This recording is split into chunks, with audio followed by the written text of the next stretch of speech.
స్వర్ణ గాయత్రి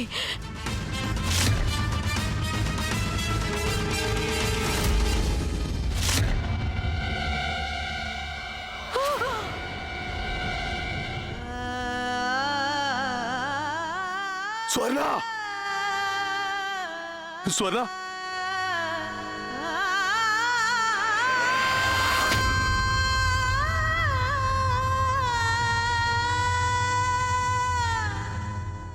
స్వర్ణ ఏమైంది?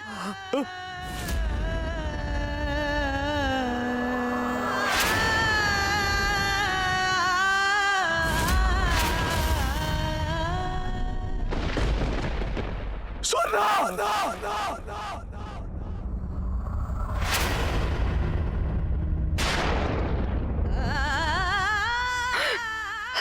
రాణా ఇంద్రవదన్ సింగ్ దేవ్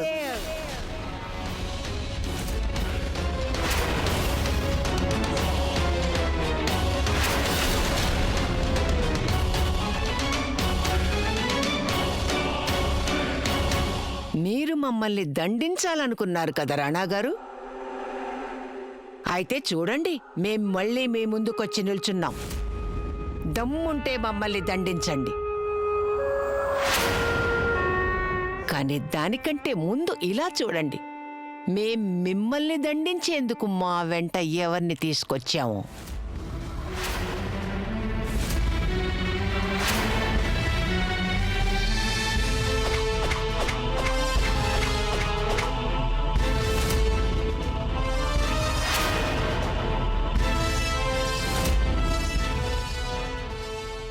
నాగా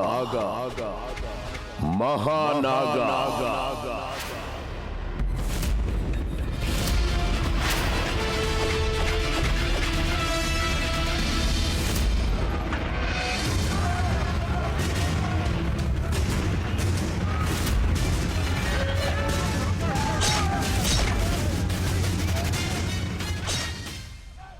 రాణా గారు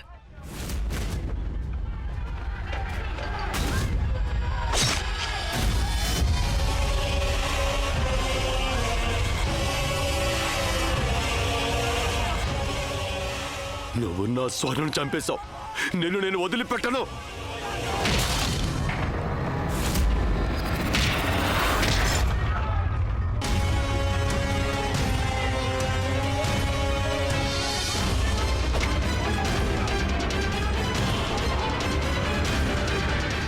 నాగా, రాణా గారి తలని మొండెం నుంచి వేర్చి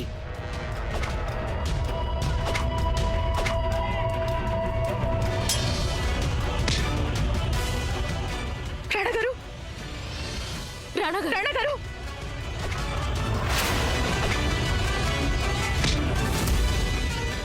రాణా గారు గాయత్రి గాయత్రి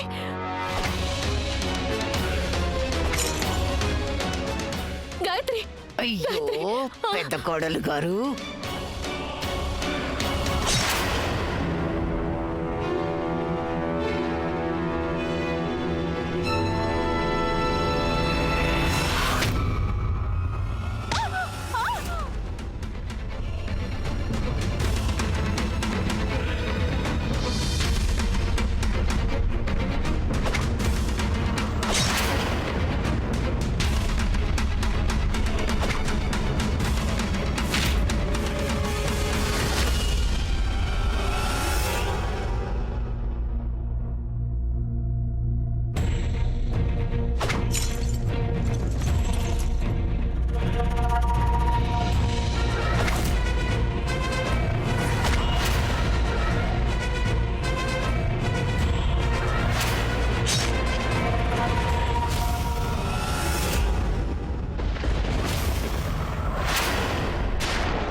గాయత్రి శ్వాసలో చేరితే గాలి గాంధర్వమవుతున్నదో ఏ శ్వాసలో చేరితే గాలి గాంధర్వమవుతున్నదో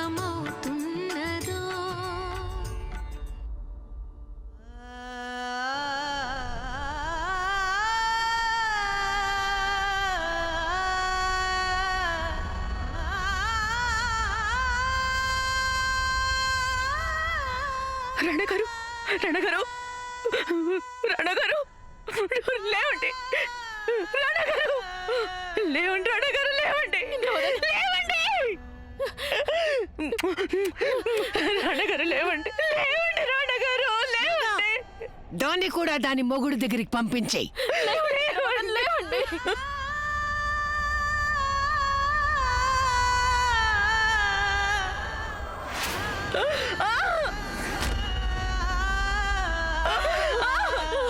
లేవే. అత్తగారు మీరేం చెప్పినా చేయడానికి మేము సిద్ధంగా ఉన్నాం. మా గాయత్రిని విడిచిపెట్టండి. నాగా, ఈ పిల్ల చాలా ప్రమాదకరమైంది. దాన్ని కూడా చంపి పారేయ్. వద్దు. నీ మొగుడు చచ్చినా ఎరుపు రంగుతో ఇంకా నీ బంధం తెగిపోలేదు కదా.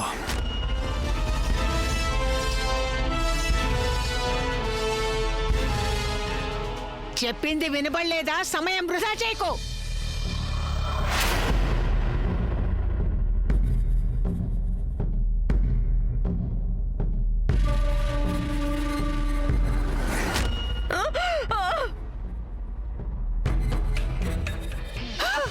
ఈ చిలక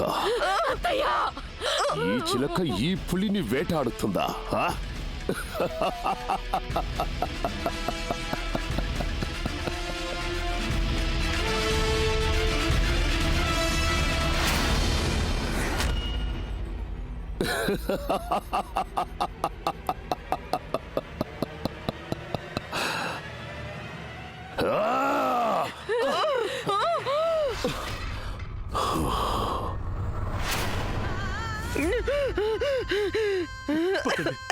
నాగా,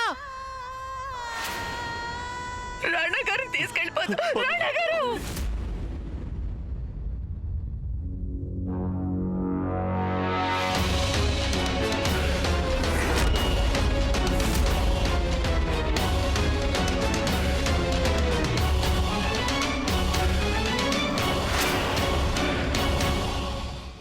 గాయత్రి తప్పించుకుందా?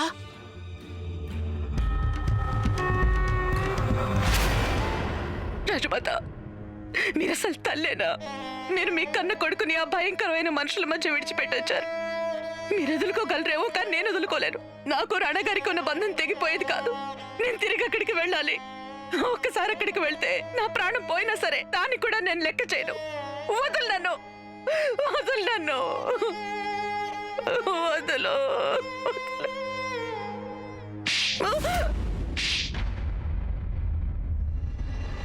రాణాగారు మరణించలేదు.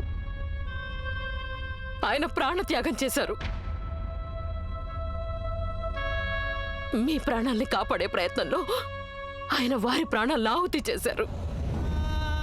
ఒక నిజమైన భర్త ఆయన, సరైన రాజు, స్వచ్ఛమైన మనిషి. మీ వైపు వస్తున్న మృత్యువుకి వారి ప్రాణాల్ని పణంగా పెట్టారు. గాయత్రి. కానీ మీరు వెనక్కి వెళ్ళి ఆయన బలిదానాన్ని వ్యర్థం చేయాలని చూస్తున్నారా? స్పృహలోకి రండి రాణి, స్పృహలోకి రండి. ఎలా రాజమాత? నా భర్త లేకుండా లేదు. రాణాగారు మరణించలేదు. రాజా ఇంద్రవదన్ సింగ్ దేవ్ ఎన్నటికీ మరణించరు. ఆయన బ్రతుకుతారు. మా మనస్సులో బతికుంటారు, మీ మనస్సులో బతికుంటారు.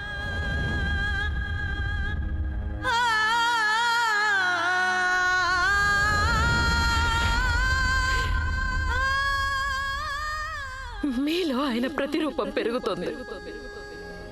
ఆ బిడ్డ కోసమైనా మీరు బతికి తీరాలి. జీవితంలో ఓడిపోయి కాదు, జీవితంతో పోరాడుతూ బతకాల్సి ఉంటుంది రాణి.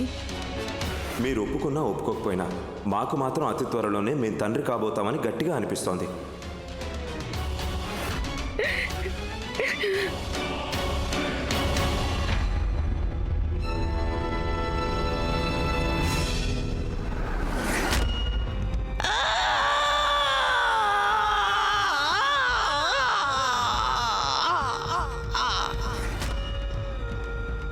గాయత్రి, నువ్వెక్కడ దాక్కున్నా సరే మేం నిన్ను ప్రాణాలతో వదిలిపెట్టాం.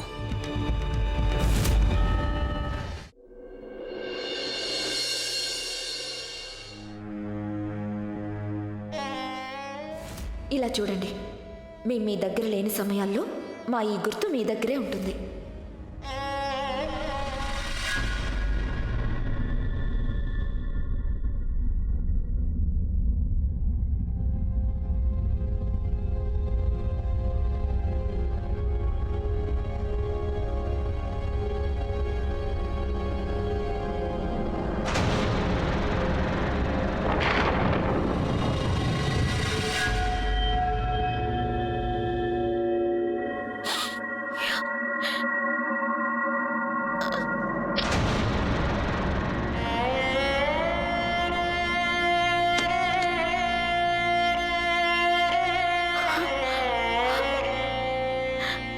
లక్ష్మణ్,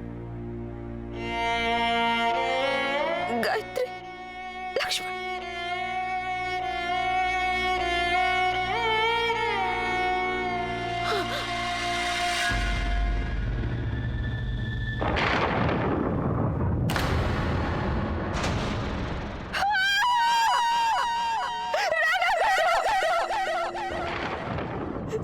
రాణు గారు, ఎంత పని జరిగింది.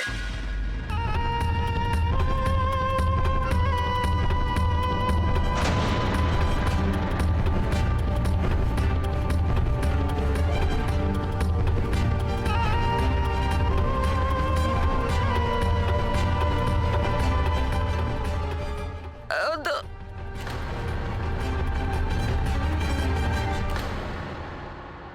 భయపడకండి రాకుమారి, మీ వాళ్ళ మధ్య కదా మీరున్నది.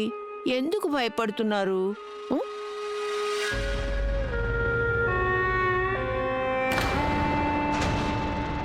ఓ, రక్తపాతాన్ని చూసి భయమా? ఓ సారీ. ఓ, లక్ష్మణ్ ఇంకా గాయత్రి ఎక్కడున్నారు? పిట్టలు ఎగిరిపోయాయి. మీరేం కంగారు పడకండి, మేమొక్క వల విసిరాం. పిట్టలు ఖచ్చితంగా దొరుకుతాయి. రాజమహల్లోకి మళ్ళీ వాటిని వెనక్కి తీసుకొస్తాం, సజీవంగా లేక శవాలుగా.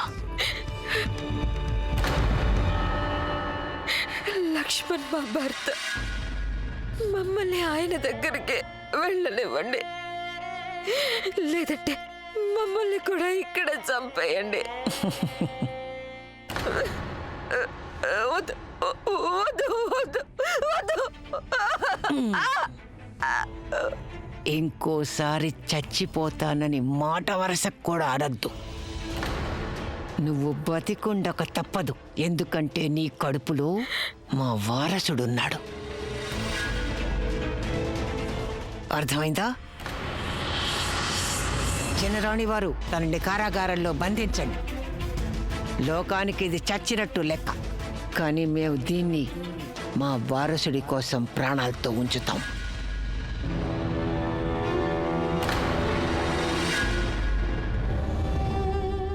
రాజమాత, పెదరాణి అమ్మ మనుషులు మన కోసం అన్ని వైపులా వెతుకుతూ ఉంటారు.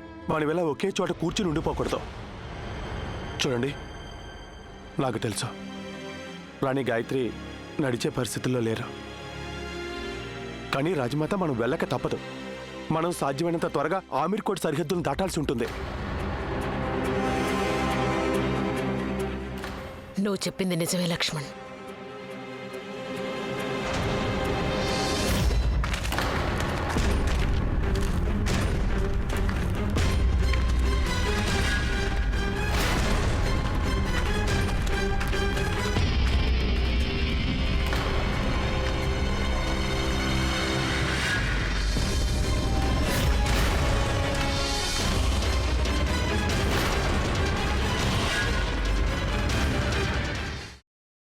రాణా గారు చచ్చిపోయారు.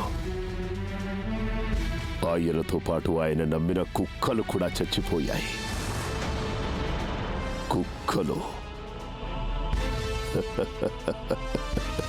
ఇక ఈ శవాన్ని అడవి కుక్కలకు ఆహారంగా తీసుకెళ్లి పడేద్దాం. బతికుండగా చాలా మందికి మేలు చేశారు కదా రాణా గారు. ఇక చచ్చిపోయి కుక్కలకు మేలు చేయండి. నువ్వు ఆ పని చెయ్యకూడదు. ఇక నన్నెవడాపుతాడు? ప్రణామాలు రాజమాత. ప్రణామాలు రాణి గాయత్రి. నా పేరు ప్రతాప్ సింగ్. ఇతను నా తమ్ముడు వీర్ సింగ్. మేమిద్దరం రాణాగారికి బాగా నమ్మకస్తున్నాం. మహల్లో జరిగిందంతా మాకు తెలిసింది. మేము రాణాగారిని తిరిగి తీసుకురాలేము, కానీ మీ బాధను చూస్తూ ఊరుకోలేము. నేటి నుండి మీ రక్షణే మా బాధ్యత. కృతజ్ఞతలు. రాణా గారు వెళ్ళిపోయారు, కానీ ఆయన పేరు, ఆయన మర్యాద, ఆయన శరీరం ఇంకా ఆ మహల్లోనే ఉన్నాయి. రాణా గారు ఒక రాజులా జీవించారు, ఒక రాజులాగే మరణించారు. ఇక వారి అంతిమ సంస్కారాలు కూడా ఆ హోదాలోనే జరగాలి, కానీ ఆ రాక్షసుల చేతిలో కాదు. నేను రేపు రాజ్మహల్కి వెళ్తాను. మన రాణా గారి భౌతిక కాయాన్ని తీసుకొస్తాను. స్వయంగా నా చేతులతో ఆయనకి అంతిమ సంస్కారాలు చేస్తాను. రాణి గాయత్రి, మీకు తెలుసు కదా పెదరాణి అమ్మ పంపిన సిపాయిలు పిచ్చి కుక్కలా మన కోసం గాలిస్తున్నారు అని. మహల్లో బందోబస్తు చాలా గట్టిగా ఉంది. అక్కడికి ఇప్పుడు మనం వెళ్ళటం సాధ్యం కాదు. నా మాంగళ్య గౌరవాన్ని నిలబెట్టుకునేందుకు నేను ఈ అసాధ్యాన్ని కూడా సుసాధ్యం చేస్తాను. నాకు తెలుసు అందరూ నా కోసం అక్కడ ఎదురు చూస్తుంటారని, కానీ రాణాగారికి అంతిమ సంస్కారాలు చేయటం నా అధికారం. నా భర్తని కోల్పోయాను, ఇప్పుడు ఈ అధికారాన్ని కూడా కోల్పోలేను.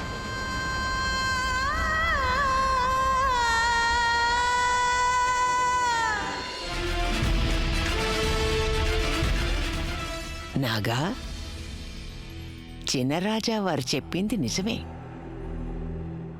రాణా గారు రాజుగారు కదా, మనం ఆయన శవాన్ని అవమానించకూడదు.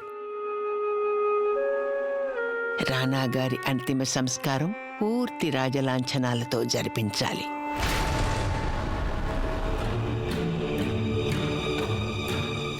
నువ్వు భయపడకు, ఇదొక పథకం. పులిని పట్టుకోవడానికి మేకని ఎరగా వేస్తారు కదా, అలాగే మేకని పట్టుకోవడానికి చచ్చిన పులిని ఎరగా వేస్తున్నాం. రాణాగారు దహనం కావడం చూసి గాయత్రి విలవిల్లాడి వచ్చేస్తుంది. అప్పుడు నువ్వు దాన్ని పట్టుకోవాలి, అది సజీవంగా. ఆ గాయత్రి మాకు ప్రాణాలతో కావాలి. మేం దాని కళ్ళల్లో ఓటమిని చూడాలనుకుంటున్నాం.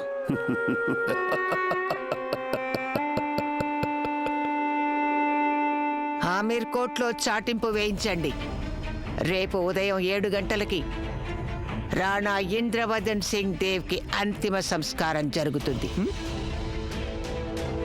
ఆ గాయత్రి ఎక్కడ దాక్కున్నప్పటికీ తన చెవిన ఈ వార్త పడవలసిందే.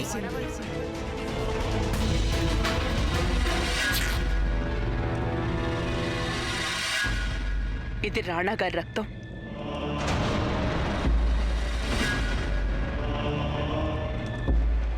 రాణా ఇంద్రవదన్ సింగ్ దేవ్ గారి రక్తం. ఆయన సాహసానికి, ఆయన బలిదానానికి, ఆయన పట్ల జరిగిన కుట్రకి సాక్ష్యం.